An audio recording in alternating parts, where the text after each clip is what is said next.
Experience 11 days of Grand Europe trip with easy EMI of rupees 25,000 only with GT Holidays, South India's #1 travel brand. Touring talkies ரசிகர்களுக்கு வணக்கம். வாங்க lens நிகழ்ச்சிக்கு போகலாம்.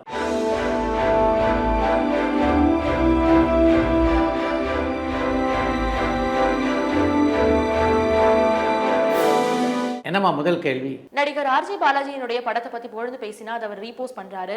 ஆனா அவருடைய படங்கள்ல இருக்கிற குறைகளை சொன்னா அவங்களுடைய பதிவுகளை பார்க்க முடியாத அளவுக்கு பிளாக் பண்ணிடுறாரு. இது எதனால? உண்மையான விமர்சனங்களை ஏத்துக்க முடியாத ஒருத்தரால நல்ல கலைஞரா இருக்க முடியுமான்னு மட்டக்களப்புல இருந்து மயூரன் கேட்டிருக்காங்க. தன்னை பற்றிய விமர்சனங்களை திறந்த மனதோடு ஏற்றுக்கொள்வது தான் ஒரு சிறந்த கலைஞர் அப்படின்றது எனக்கு மாற்று கருத்து இல்லை.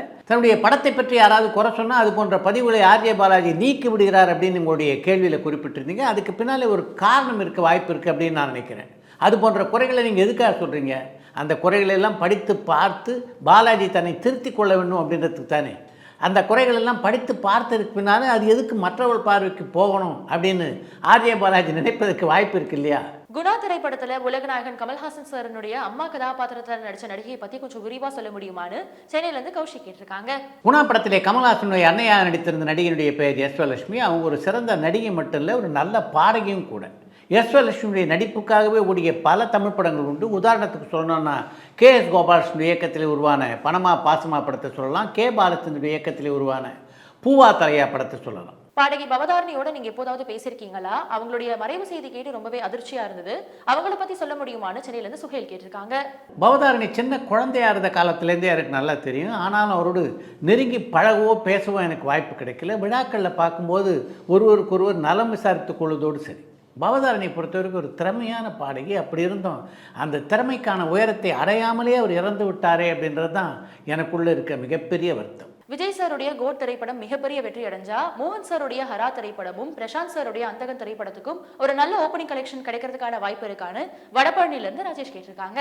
விஜய் நடிக்கின்ற கோட் திரைப்படம் மிகப்பெரிய வெற்றியை பெற்றால் அந்த படத்தில் அவரோடு இணைந்து நடித்திருக்கின்ற மோகன், பிரசாந்த் ஆகியோர் தனிப்பட்ட முறையிலே கதாநாயகனாக நடிக்கின்ற படங்களுக்கு அந்த படம் எந்த உதவியும் செய்யாது. ஆனால் இது போன்ற பிரம்மாண்டமான படங்களில் நடிக்கக்கூடிய வாய்ப்புகளை அந்த நடிகர்களுக்கு அந்த திரைப்படம் உருவாக்கி தரும். மம்முட்டி சாருடைய பெரும்பாலான தமிழ் படங்களுக்கு நல்ல வரவேற்பு கிடைச்சிருக்கு. நிறைய படங்கள் பண்டிகை அன்னைக்கு ரிலீஸ் ஆயிருக்கு.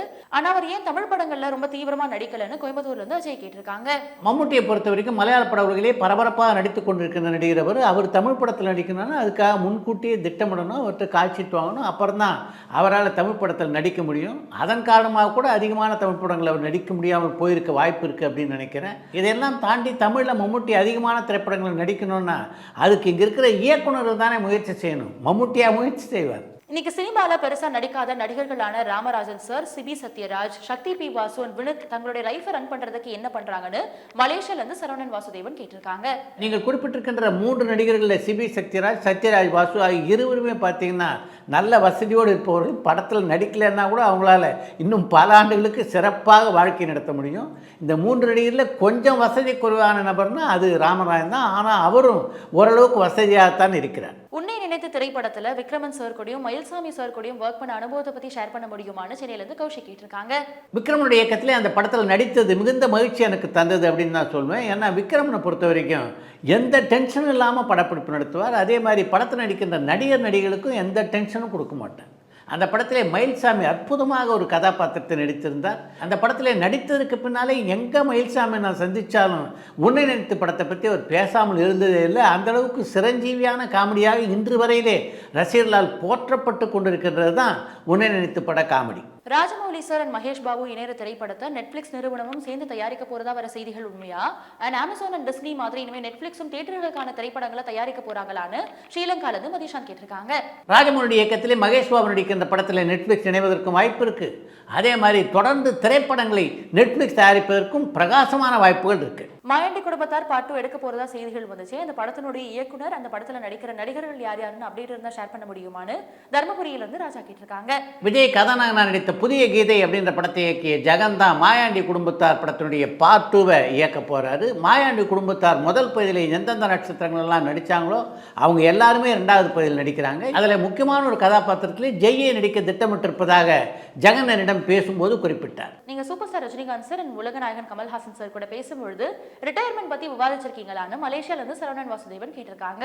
ரஜினி கமல் ஆகிய இருவரிடமும் பேசுவதற்கு பல நல்ல நல்ல விஷயங்கள் இருக்கின்றன. அப்படி இருக்கும்போது அவங்களுடைய ரிட்டையர்மெண்ட்டை பற்றி நான் எதுக்காக பேசணும்? எடிட்டர் வி.டி. விஜயன் பத்தி உங்களுக்கு தெரிஞ்ச தகவல்களை ஷேர் பண்ண முடியுமான்னு சேலம்ல இருந்து அருண் கேட்டிருக்காங்க.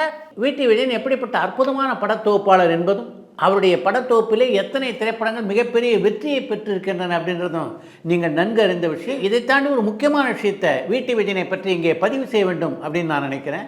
வி.டி. விஜயன் பணியாற்றிய படங்களில் எத்தனை உதவி இயக்குனர் பணியாற்றிருப்பாங்க. அவங்களுடைய முன்னேற்றத்துக்கெல்லாம் ஒரு ஊன்றுகோலாக இருந்திருக்கிறார் வி.டி. விஜயன். அவங்கள பல இயக்குநர்கள்ட்ட அறிமுகப்படுத்தியிருக்காரு, பல தயாரிப்பாளர்கிட்ட அறிமுகப்படுத்தி அவளுக்கு வாய்ப்பு வாங்கி கொடுத்துருக்கார். இப்படி பல உதவி இயக்குனருடைய முன்னேற்றத்துக்கு வழிவகுத்தவர் தான் வி.டி. விஜயன். ஒருத்தர் இறந்ததுக்கு அப்புறம் அவார்ட் கொடுத்து என்ன பையன்? விஜயகாந்த் சாருக்கு பத்மபூஷன் விருது கொடுத்ததை பத்தி உங்களுடைய கருத்து என்னன்னு சவுதியில இருந்து ஃபைசல் கேட்டிருக்காங்க.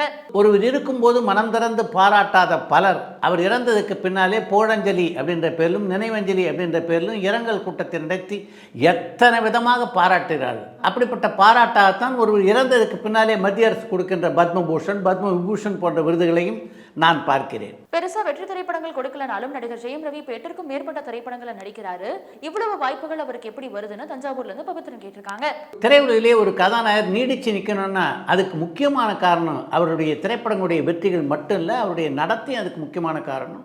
ஜெயம் ரவியை பொறுத்த வரைக்கும் அவருடைய படங்கள் வெற்றி தோல்வி இதையெல்லாம் தாண்டி படப்பிடிப்பு நேரத்துக்கு மிகச்சரியாக வரக்கூடிய ஒரு நல்ல கலைஞர் அவர்.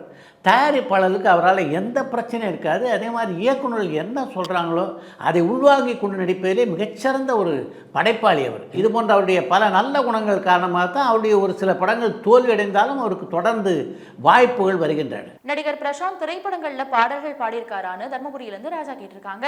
எனக்கு தெரிந்து ஒரே ஒரு திரைப்படத்தில் பிரசாந்த் பாடியிருக்கிறார். அந்த திரைப்படம் சரணுடைய இயக்கத்தில் உருவான பார்த்தேன் ரசித்தேன் அப்படின்ற திரைப்படம். சார், ஒரு திரைப்படத்தை எத்தனை ஆண்டுகள் கழிச்சு மறு வெளியீடு பண்ணலாம்?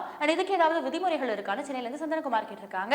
ஒரு திரைப்படத்தை இத்தனை ஆண்டுகளுக்கு பின்னால தான் மறு வெளியீடு செய்யலாம் அப்படின்னு எந்த விதிமுறையும் இல்லை. அந்த படத்திற்கு நல்ல வரவேற்பு கிடைக்கணும்னா முதல் முறை அந்த படம் வெளியாகி 6 மாதத்துக்குள்ளேயே மறு வெளியீடு செய்யலாம், ஒரு வருஷத்துக்குள்ளே கூட வெளியீடு செய்யலாம், ஒரு வருஷத்தில் 2-3 முறை கூட மறு வெளியீடு செய்யலாம். இசைஞானி இளையராஜா சாருடைய மகளான பவதாரணி இது வரைக்கும் எத்தனை பாடல்கள் பாடியிருக்காங்கன்னு தர்மபுரியிலிருந்து ராஜா கேட்டிருக்காங்க. 1984ஆம் ஆண்டிலே பின்னணி பாடகியாக அறிமுகமான பவதாரணி 100க்கும் மேற்பட்ட பாடல்களை பாடியிருக்காங்க. அவருடைய திறமைக்கும் இனிய குரலுக்கும் அவர்கள் பாடிய பாடல்களுடைய எண்ணிக்கை இருக்கே அது மிக குறைவு.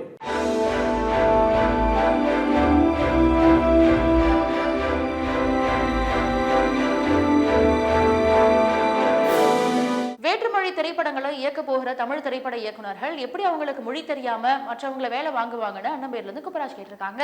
நம்முடைய தமிழ் திரைப்பட இயக்குநர்கள் வேற்றுமொழியிலே திரைப்படங்களை இயக்கும்போது அந்த மொழியும் தமிழும் தெரிந்த இயக்குநர்களை தன்னுடைய உதவி இயக்குநர்களாக வைத்துக் கொள்வார்கள். அவருடைய உதவியோடு தான் அந்த வேற்றுமொழி படங்களை இயக்குவார்கள். அடுத்து இன்றொரு தகவல். கவிஞராக தமிழ் பட உலகிலே பல சாதனைகளை புரிந்த கவிஞர் கண்ணதாசனுக்கு 2 ஆசைகள் உண்டு. ஒன்று பாடகராக வேண்டும் என்பது, இன்னொன்று நடிகராக வேண்டும் என்பது. அவர் பாடகராவதற்கு பல முறை முயற்சி செய்தார். ஆனால் எம்.எஸ். விஸ்வநாதன் அவரை பாட அனுமதிக்கவே இல்லை அப்படின்றது தான் உண்மை. நடிகராக என்ற முயற்சியிலே ஓரளவுக்கு வெற்றி பெற்றார் கண்ணதாசன் அப்படின்னு தான் சொல்லணும்.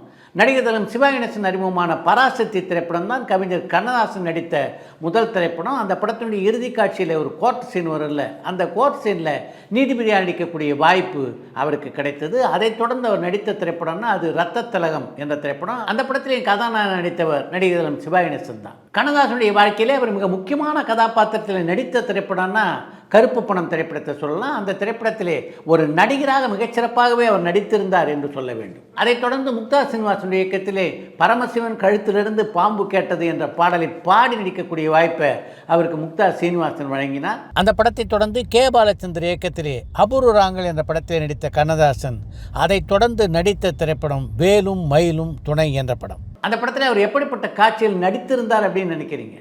கண்ணனுடைய பெருமைகளை பற்றி எம்.ஆர். ராதாவுடன் விளக்கி சொல்கின்ற மாதிரி அந்த காட்சி அமைந்திருந்தது. அந்த காட்சியில் மிகச்சிறப்பாக நடித்திருந்தார் கவிஞர் கண்ணதாசன். அதுதான் அவர் நடித்த கடைசி திரைப்படமாகவும் அமைந்தது.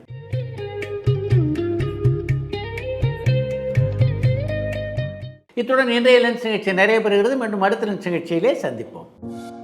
பரபரப்பான சினிமா செய்திகள், நட்சத்திரங்களின் பேட்டிகள், சினிமா வரலாறு ஆகியவற்றை பார்க்கவும் படிக்கவும் உங்களுக்கான இணையதளம் tourantalkies.co.